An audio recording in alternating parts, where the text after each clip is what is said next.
A paz do Senhor, meus amados irmãos, estamos aqui para fazer o nosso estudo agora do capítulo 40 do livro de Gênesis, né? O livro da criação.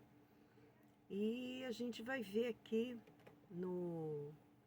nesse capítulo o que a gente vai estudar aqui, o que a gente vai ler, né? O que a gente vai debater, quais são os acontecimentos deste capítulo, né? Nós vamos ver que vai ter, nós vamos falar de José ali na prisão, nós vamos ver ele interpretando sonhos, né? E isso daí, esses acontecimentos são passos, né? Para que a gente consiga ver nos próximos capítulos a ascensão de José, o crescimento de José.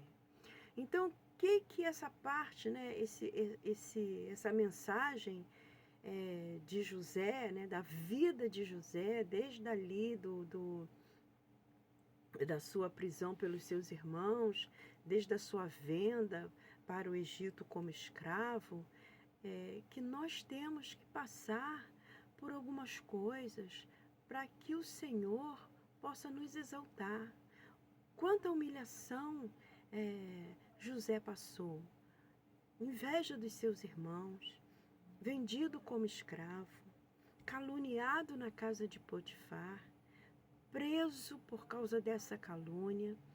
E é o que eu sempre enfatizo, ele sempre sendo fiel ao Senhor, nunca murmurando e sempre entendendo quais são os propósitos de Deus na sua vida. Então, os sofrimentos, as tribulações, os vales, os desertos que a gente passa na nossa vida têm um propósito.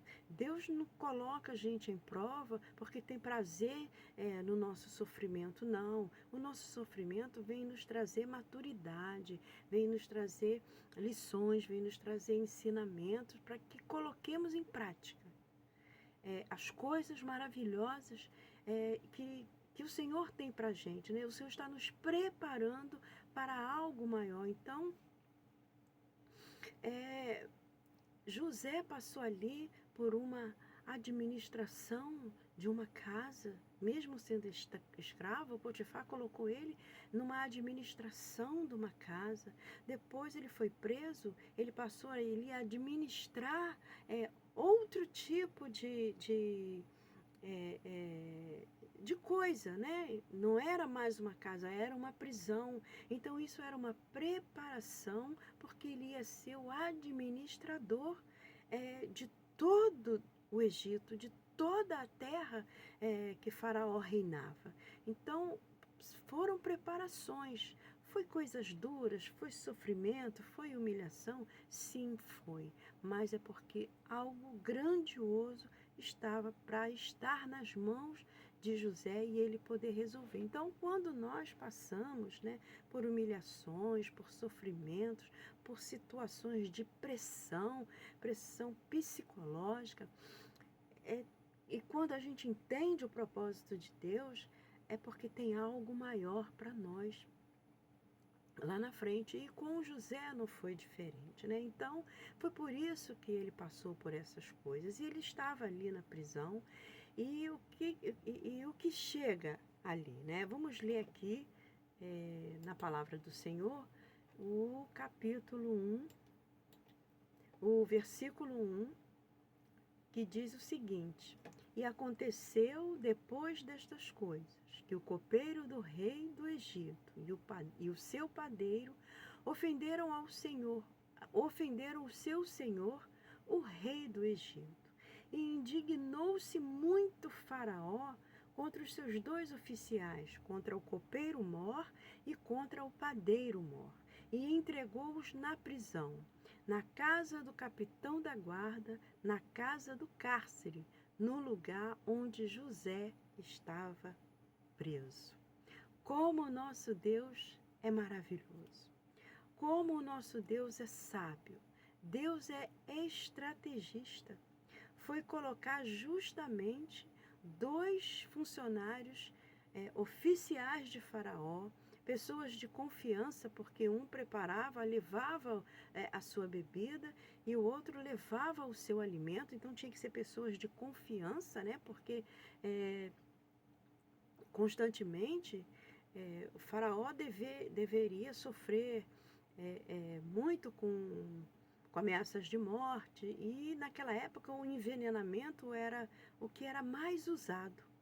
E ali esses dois oficiais foram presos, por quê? Porque eles fizeram alguma coisa para Faraó, nos quais Faraó ficou indignado e mandou-os para a prisão, mas justamente para a prisão aonde José estava. Louvado seja o nome do Senhor, né? E aí o nosso capítulo começa isso, contando essa situação. E esses dois oficiais, né, vão ficar sobre a responsabilidade de José. Porque José também era de confiança ali do carcereiro. Então, e por eles serem pessoas oficiais, pessoas que eram do palácio, tinha que ter um tratamento um pouco diferenciado. E o carcereiro viu em José uma aptidão para cuidar muito bem desses dois oficiais, até o que fosse resolvido ali por Faraó, o que iria ser feito com eles. E aí José fica ali responsável, né, por esses oficiais, como diz aqui no versículo 8. Não, minto. No versículo 4, que diz: e o capitão da guarda pô-los a cargo de José, para que os servisse, e estiveram muitos dias na prisão. Então não foi pouco tempo que eles ficaram ali aos cuidados de José. E a Bíblia, né, no seguinte, né, na sequência do capítulo 40, fala que eles tiveram um sonho.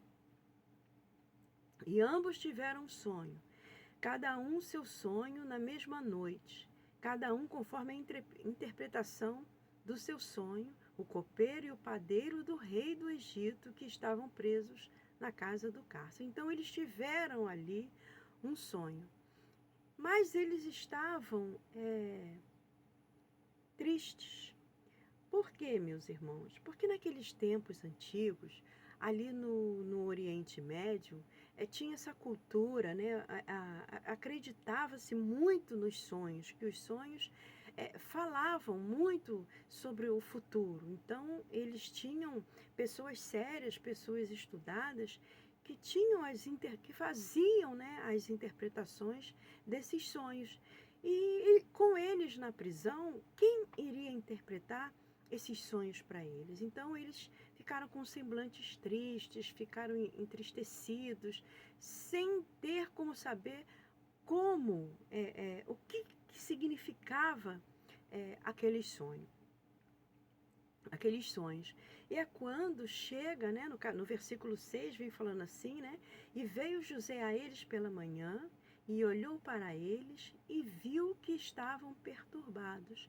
E aí José vai e pergunta para eles, né, por que eles estavam, né, tão tristes, por que eles estavam com aqueles semblantes caídos. E aí eles relatam que eles tiveram um sonho, mas não tinha quem interpretasse aquele sonho, né? E aí José vê uma grande oportunidade de falar do Deus de Israel, que é dele que vem as interpretações de sonhos, né? É interessante eu mostrar para vocês aqui que a Bíblia, ela relata que José e Daniel tiveram, né? Eles foram usados por Deus para interpretar esses sonhos. Vamos dar uma olhadinha lá em Daniel 2, 28. Vamos lá procurar aqui na minha Bíblia online, que é muito prática, essa minha Bíblia, né? E você está aqui, não precisa desfolhar. Vamos embora. Daniel 2, 28. E vai dizer assim, aleluia, louvado seja Deus. Mas há um Deus no céu, o qual revela os mistérios. Ele, pois, fez saber ao rei Nabucodonosor o que há de acontecer nos últimos dias. O teu sonho e as visões da tua cabeça que tiveste na tua cama são estes. E aí ele interpreta aquele sonho no qual ninguém conseguia, né? Ninguém tinha conseguido interpretar. E não foi diferente aqui com José. Ele atribuiu ao Senhor o dom. Se ele conseguisse, quem conseguisse interpretar sonho era porque Deus tinha dado o dom a essa pessoa, porque a ele pertencia todas as coisas. E aí José pede, né, para que o copeiro conte para ele, relate para ele, né, o sonho. E a gente vai ver aqui nos capítulos, nos versículos de 9 a 11, que eu vou ler para a igreja. E aí o copeiro, né, conta o sonho, que é dessa maneira. E na vide 3 sarmentos, e brotando ela a sua flor saía, e os seus cachos amadureciam em uvas. E o copo de Faraó estava na minha mão, e eu tomava as uvas e as espremia no copo de Faraó e dava o copo na mão de Faraó. E aí José conta para ele, né, relata para ele nos versículos 12 e 13 a interpretação desse sonho. Ele conta que os 3 sarmentos eram 3 dias. Ou seja, que dentro de 3 dias, Faraó ia se levantar e ia levantar a cabeça dele, ou seja, ia chamar ele, ia honrar e restauraria, né, a situação, né, dele. Ele tornaria a ser o copeiro de Faraó, ou seja, era ele que ia servir o vinho a Faraó, né? E aí quando ele faz essa interpretação para o copeiro, ele faz um pedido ao copeiro, para que o copeiro se lembrasse dele quando estivesse lá. E aí isso está relatado no versículo 14, que diz assim: porém lembra-te de mim quando te for bem, e rogo-te que uses comigo de compaixão e que faças menção de mim a Faraó, e faze-me sair desta casa. Aqui a gente tem 2 lições importantíssimas para a nossa vida. A primeira é: tudo vai acontecer no tempo determinado por Deus.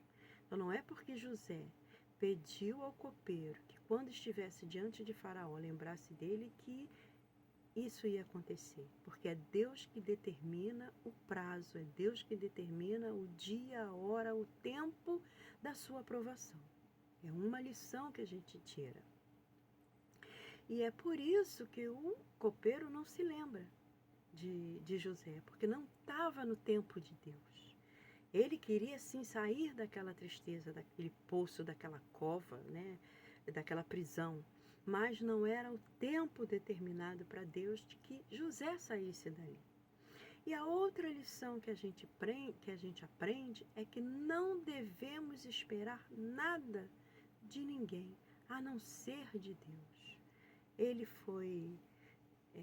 José ajudou a ele, José fez ele entender o que iria acontecer, José fez um pedido e isso passou desapercebido. Então não devemos esperar gratidão, agradecimento a quem você faz o bem, porque a sua recompensa não vem da pessoa, a sua recompensa vem de Deus. Então essa passagem aí vem nos trazer isso de lição, um aprendizado muito grande. E aí o que acontece? Né? Ele explica que ele tinha sido roubado da terra dele, e que ele estava ali naquela cova inocentemente, que ele não tinha feito nada, e nem com essa explicação o copeiro vai lembrar dele quando for solto. E aí, vendo que o sonho e a interpretação, né, do copeiro foi favorável, foi agradável, o padeiro vai, conta para José o seu sonho, né? E aí ele diz para José aqui no versículo 16: Eu também sonhei, e eis que 3 cestos brancos estavam sobre a minha cabeça. E no cesto mais alto havia de todos os manjares de Faraó, obra de padeiro, ou seja, tudo aquilo que o padeiro aprontava, né, para Faraó, estava ali dentro daquele cesto. Porém, vinham aves e comiam daquele cesto que estavam sobre a sua cabeça. E aí, nos versículos 18 e 19, José interpreta. Só que não era o significado, né, ali daquele sonho, não era um significado bom, não era uma interpretação boa como foi a do copeiro. E aí José diz para ele o seguinte, 19 e 20. Dentro de 3 dias, Faraó tirará a tua cabeça e te pendurará num pau, e as aves comerão a tua carne sobre ti.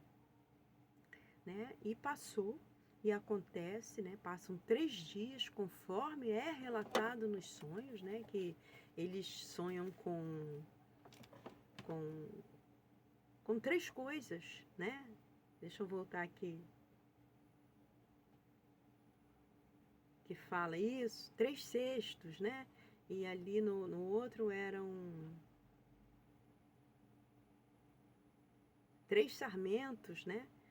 Então, tudo 3. Esse 3 tinha o simbolismo, o significado que daqui a 3 dias Faraó iria chamar os 2.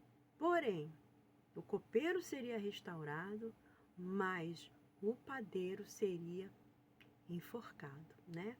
Então ele foi chamado ali por ocasião de uma festa que Faraó dá, né?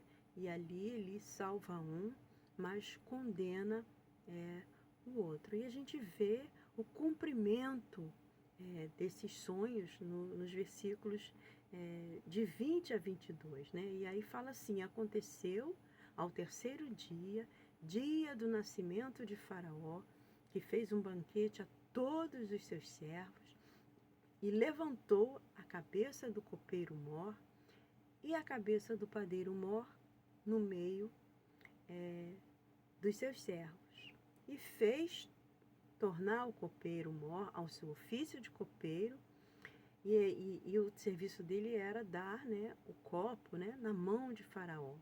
Mas no padeiro, o que aconteceu?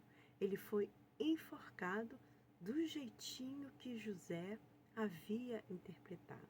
Que lição, meus amados, nós tiramos desse estudo? Que aonde estivermos, vamos ser usados por Deus, no meio do vale, no meio do deserto, no meio da prisão, no meio do sofrimento, no leito de hospital. Deus nos coloca em determinados lugares para fazermos a obra. E a obra ali foi feita. E isso já foi o início para que o nome do Senhor já fosse glorificado através de José. Então, quando nós estamos em algum determinado lugar, não devemos calar a nossa boca. Devemos falar de Jesus na faculdade, no trabalho, na fila do banco, dentro do ônibus. Devemos exaltar, glorificar, fazer o nome do Senhor conhecido, ainda mais ali numa terra em que eles adoravam vários deuses e eles não tinham conhecimento, não tinham provas do grande poder que o Deus de Israel tinha. Então, essa foi a função de José ali, falar, né, através da interpretação desses sonhos, o nome do Senhor foi glorificado de tal forma, né, que a gente vai ver no capítulo seguinte, que não sou eu quem vou explicar, mas a exaltação de José por Faraó. José foi exaltado, o nome do Senhor foi glorificado, o nome do Senhor foi respeitado em toda a terra do Egito. Mas uma lição que a gente tira é: não espere nada do outro, não espere gratidão, não espere agradecimento de outro, espere somente no Senhor. Então o capítulo aqui vem nos falar mais uma vez de confiança em Deus, não de confiança em si mesmo e nem de confiança no próximo, mas confiar somente no Deus que você serve. Amém?